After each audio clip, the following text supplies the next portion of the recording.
പിതാവിന്റെയും പുത്രന്റെയും പരിശുദ്ധാത്മാവിന്റെയും നാമത്തിൽ ആമേൻ. ഈശോയിൽ സ്നേഹം നിറഞ്ഞവരെ, എല്ലാവരെയും പുതിയൊരു മാസത്തിലേക്ക്, ഒക്ടോബർ മാസത്തിലേക്ക് ഏറ്റവും സ്നേഹപൂർവ്വം പ്രാർത്ഥനാപൂർവ്വം സ്വാഗതം ചെയ്യുന്നു. നമുക്കിത് വലിയ അനുഗ്രഹത്തിന്റെ മാസമായിരിക്കട്ടെ. പതിവ് പോലെ ഇത് ഒക്ടോബർ മാസം ജപമാല മാസമാണല്ലോ.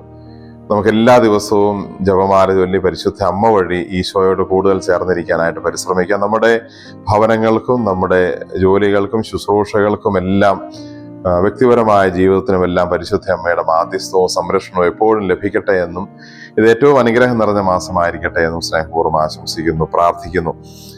ഇന്ന് വിശുദ്ധ കുർബാനയിലെ നമ്മുടെ സുവിശേഷം വിശുദ്ധ ലൂക്കാ അറിയിച്ച സുവിശേഷം 14-ാം അധ്യായം 7 മുതൽ 11 വരെയുള്ള വാക്യങ്ങളാണ്. ഒരു കല്യാണ വിരുന്നിന് ക്ഷണിക്കപ്പെടുമ്പോൾ ഈശോ അതിഥിക്കും ആതിഥേയനും, വിളിക്കുന്നയാൾക്കും വിളി കേട്ട് വരുന്ന ആളുകൾക്കും ഈശോ നൽകുന്ന ഉപദേശം അതിന്റെ ആദ്യ ഭാഗമാണ്. വിളിക്കുന്ന ആളിനോട് ഈശോ നൽകുന്ന ഉപദേശമാണ് ഇന്നത്തെ സുവിശേഷം.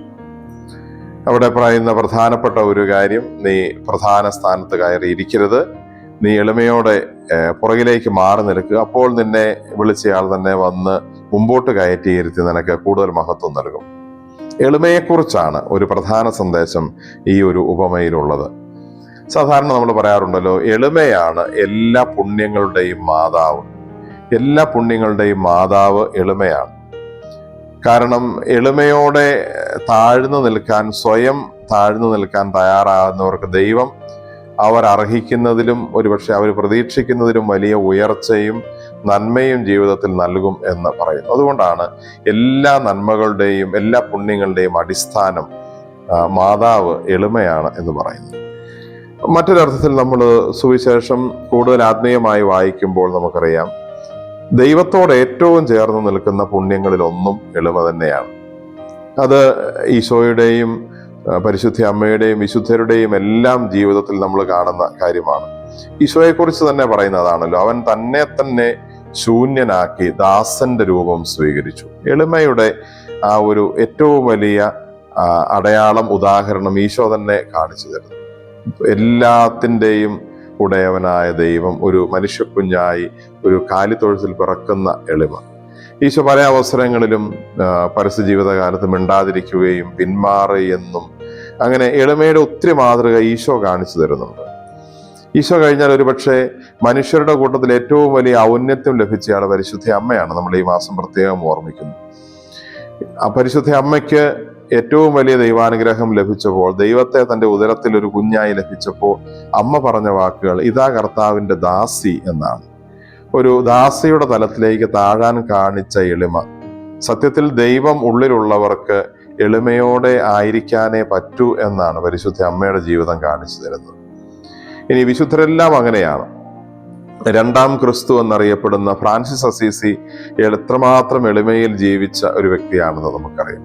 ഒരുപക്ഷെ മൂന്നാം ക്രിസ്തു എന്ന് ലോകം വിശേഷിപ്പിക്കുന്ന ഫ്രാൻസിസ് മാർപ്പാപ്പ, നമ്മുടെ ഇപ്പോഴത്തെ ഫ്രാൻസിസ് മാർപ്പാപ്പ, എപ്പോഴും എളിമയെക്കുറിച്ച്, എളിമ ഉണ്ടാവേണ്ടതിൻ്റെ ആവശ്യകതയെക്കുറിച്ച്, ഗർവിൻ്റെ, അഹങ്കാരത്തിൻ്റെയും താൻ പോരിമയുടെയും ഒക്കെ ഭാവങ്ങൾ വെടിയേണ്ടതിനെ കുറിച്ച് എത്ര മനോഹരമായിട്ടാണ് എപ്പോഴും നമ്മളെ ഓർമ്മിപ്പിച്ചുകൊണ്ടിരിക്കുന്നത്. അതുകൊണ്ട് എളിമ ഏറ്റവും വലിയ പുണ്യങ്ങളിൽ ഒന്നാണ്, എല്ലാ പുണ്യങ്ങളുടെയും മാതാവാണ്.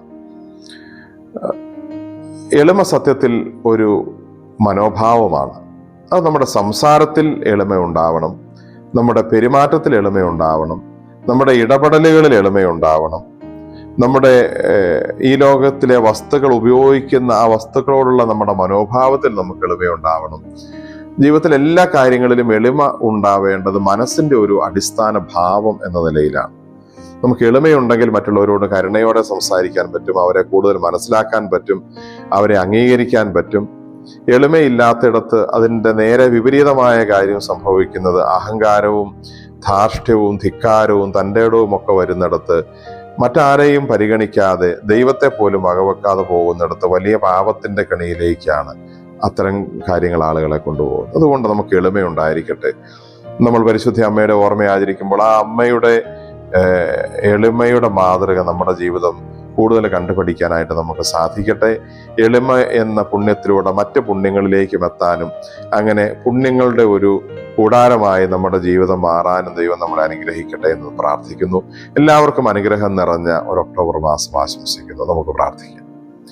കർത്താവായ ഈശോയെ ഞങ്ങൾ അങ്ങേ ആരാധിക്കുന്നു, സ്തുതിക്കുന്നു, നന്ദി പറയുന്നു. ഏറ്റവും സുപ്രധാന പുണ്യങ്ങളിലൊന്നായ എളിമയെക്കുറിച്ച് അങ്ങ് ഞങ്ങളെ ഓർമ്മിപ്പിക്കുന്നല്ലോ. കർത്താവ്, ഞങ്ങളുടെ ജീവിതത്തിന്റെ അവസരങ്ങളിൽ പലപ്പോഴും ഞങ്ങൾ വലിയവരാണെന്നും മിടുക്കരാണെന്നും മറ്റുള്ളവരെക്കാൾ മെച്ചമാണെന്നും ഒക്കെയുള്ള ചിന്തയിൽ സ്വയം എളിമപ്പെടുന്നതിനും ഒന്ന് പിന്മാറിക്കൊടുക്കുന്നതിനോ ക്ഷമിക്കുന്നതിനോ വിട്ടുകൊടുക്കുന്നതിനോ ഒക്കെയുള്ള മനസ്സ് പലപ്പോഴും ഞങ്ങൾ കാണിക്കാതെ പോയിട്ടുണ്ട്. ഇനി തുടർന്നുള്ള ജീവിതങ്ങളിൽ എളിമ വളരെ ദൈവികമായ കാര്യമാണെന്നും ദൈവം ഞങ്ങളിൽ നിന്ന് ഏറ്റവും ആഗ്രഹിക്കുന്ന കാര്യങ്ങളാണെന്നുമുള്ള ഒരു ബോധ്യത്തിൽ കൂടുതൽ എളിമയോടെ വ്യാപരിക്കാനും മനസ്സിലും ചിന്തയിലും വാക്കുകളിലും പ്രവർത്തനങ്ങളിലും മനോഭാവങ്ങളിലും എളിമ എപ്പോഴും കൊണ്ടു നടക്കുന്നവരാകുവാനും ഞങ്ങളെ സഹായിക്കണമേ, പഠിപ്പിക്കണമേ. നമ്മുടെ കർത്താവ് ഈശോ മിശിഹായുടെ കൃപയും പിതാവായ ദൈവത്തിന്റെ സ്നേഹവും പരിശുദ്ധാത്മാവിന്റെ സഹവാസവും പരിശുദ്ധ ജപമാല രാജ്ഞിയുടെ മാധ്യസ്ഥവും സംരക്ഷണവും നാം എല്ലാവരോടുകൂടെയും നമ്മുടെ ഭവനങ്ങളിലും എല്ലാ പ്രവർത്തനങ്ങളിലും ഉണ്ടായിരിക്കട്ടെ, ഇപ്പോഴും എപ്പോഴും എന്നേക്കും. ആമേൻ. ഈശോ മിശിഹായ്ക്ക് സ്തുതിയായിരിക്കട്ടെ.